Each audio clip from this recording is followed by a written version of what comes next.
Hey everybody, so today I'm going to share with you a tutorial on how to make um, some packaging for those two items that you see. I already shared a tutorial on the dangle and the paperclip. I showed you the files in another video for that bag topper. It was just a couple videos ago. This is like at 4 o'clock in the morning, that's why there's coffee there. It's my day off, I'm still sleepy. So this paper is from these collections, Spellcast. I found it at Tuesday morning. I don't know what I was looking for there, but I think I was just going to try to flip. Again, it was like 4 o'clock in the morning.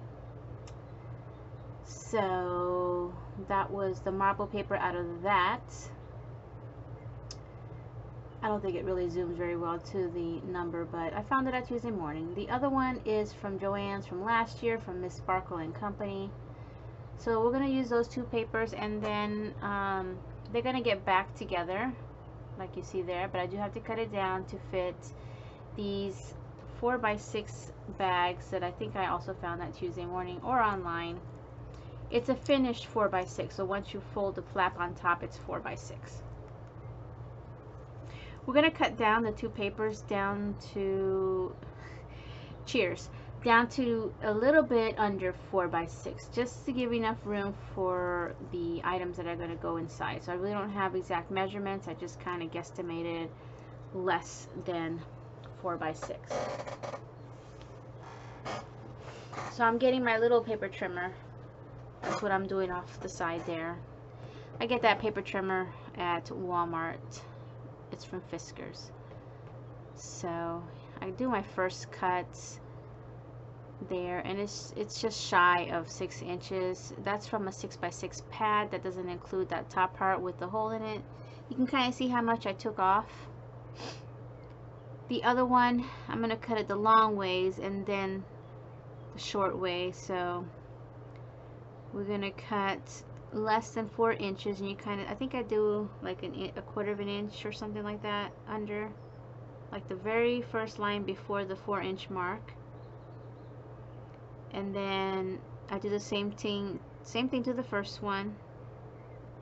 That's where I couldn't remember where I cut it, because again, I was just still waking up.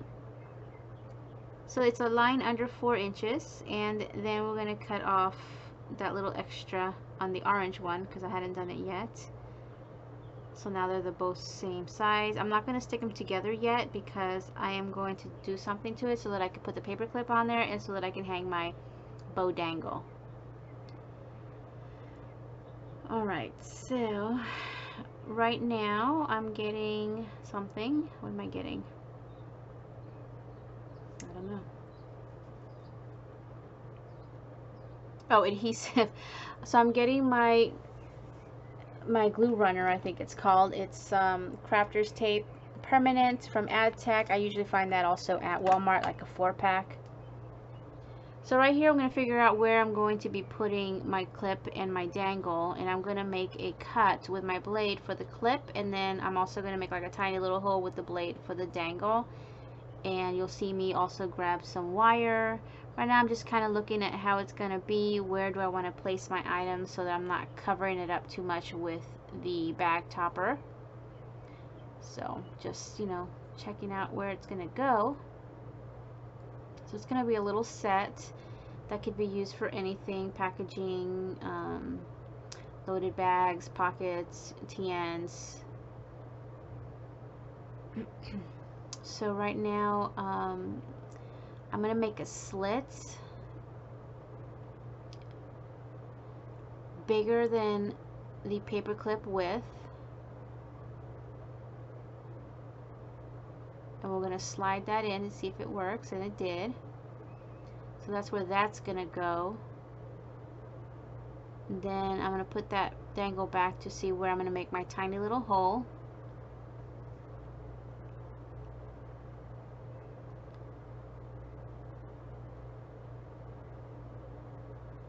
I think right now I'm looking for my wire because I forgot I needed my wire. I just have some wire from I don't know where. I've had it for many years, and it came in colors, in different colors. So I pull out a black one.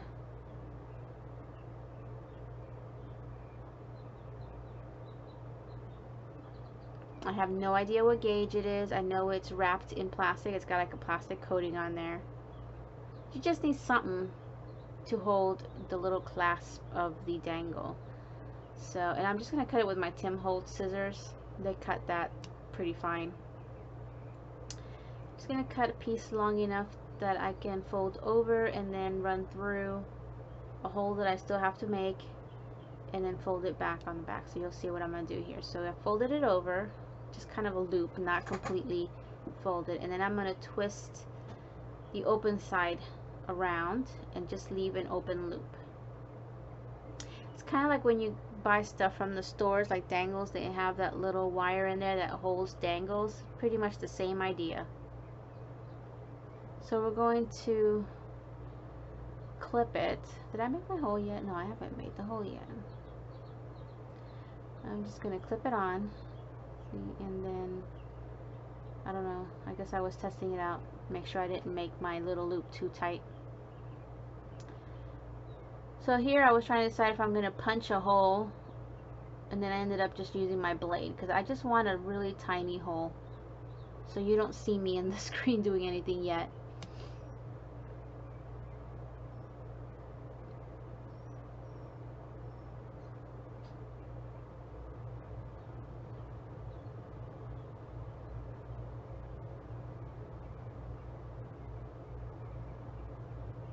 So with the point of the blade, I just puncture a little hole. Just be careful not to get your fingers. I have my fingers open, you know, where the blade's going to go through.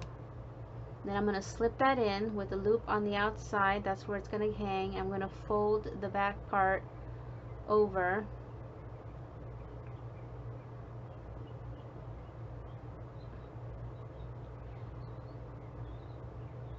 I had it the wrong way. So right there I folded it down. I am going to put tape on that in a second. And we're just going to test it out. Hang my dangle on there.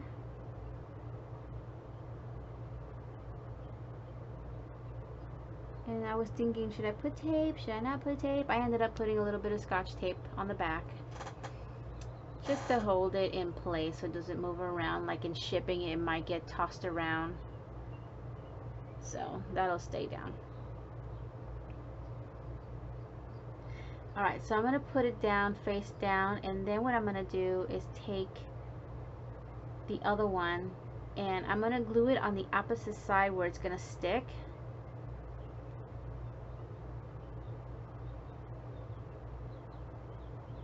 So I'm just like, okay, I'm just going to go up to there.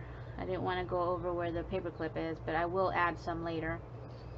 And I'm going to stick that down. It has to be done with all the stuff on there if you're going to cover it and glue it together. Otherwise, it's not going to work out. So I do have one side that's open, and right there I'm going to finish it. Just a little bit. You don't really need that much. It's just to hold it together for packaging purposes. So we have the backing. That's pretty much ready. I should be able to slip that in now. I think that's what I do next. Just, you know me, I gotta put my stuff aside, put my caps back on. I wasn't in the mood to edit all this out. So the opening is going to be on the bottom. I like to do it that way, and the flap is going to go to the back. This way you don't see that. And you know how it is when we get pretty packaging, we don't want to tear it open, so at least this way it can be pulled from the bottom, and that seam is going to be on the back side. We're just going to close it up. There we go. And we can leave it like that, but of course, you know, I've already cut these toppers out, so we're going to use that, and it's just the right size. I'm barely covering my embellishments. I'm going to use the same glue. I was having issue with the sleeves. It was early. We run the AC really cold at night. My husband's still sleeping, so I left it on, so I was kind of cold. Okay, so we're just going to add that. Try to get it straight. Okay, so now I would leave it that way, but of course I'm going to add some decor to the top of that topper. And here we go.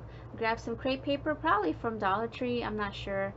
And I'm just going to use my glue. I'm going to fold it over, not completely in half. I'm going to leave the top part a little shorter than the bottom, and then I'm just going to use my hot glue, and as I glue it down, I'm going to scrunch it over so it looks ruffled.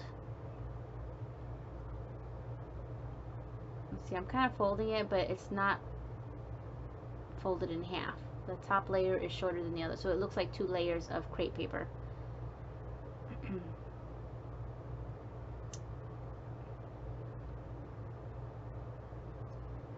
Because I don't sew. I ain't gonna sew. I have a sewing machine, but just don't want to pull it out. Alright, so I put a little bit of glue at a time, and then I scrunch and I fold and scrunch, you know, if it needs to be folded, and just push it over so it looks ruffled. And it actually holds both layers. Just a little at a time, like maybe an inch or so at a time of glue. Scrunch, press, and then continue. And of course, get the glue strings out.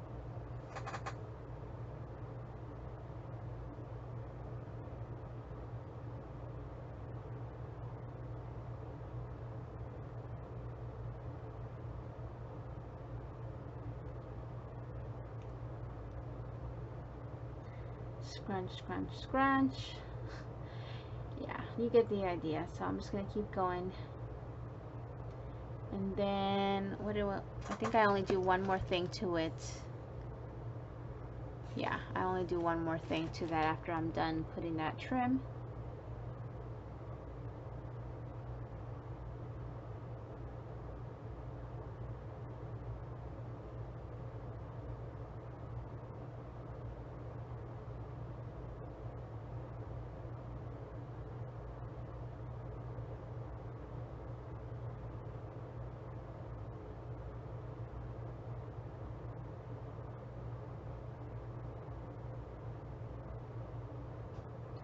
Almost there.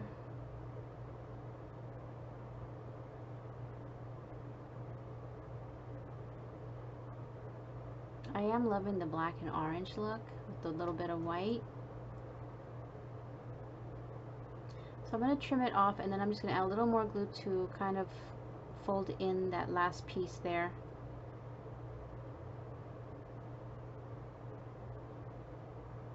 And then the last thing I do, I've had a whole bunch of Halloween stuff for years. Even though I keep destashing, I still hang on to some things. So there's this hoarded one that I have from Jolie's that you see up there in the top corner of the screen.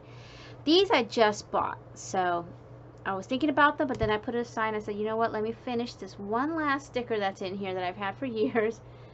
And it actually fits perfect on that top there. But I do add some hot glue. So that's from Jolie's. I could have gotten it at Joann's or anywhere really. And it's just a little banner with little ghosts on each side, and it says Happy Halloween. It does have some foam tape, but I am going to be putting hot glue there so it sticks well. But you see how perfect it fits? Perfect size. So, and now I can get rid of that package. So I love it when I can finish a whole pack of something. Okay, you guys, so that's pretty much it. That's the end of my little tutorial, and until the next one, thank you all for watching, and I will see you guys next time. Bye now.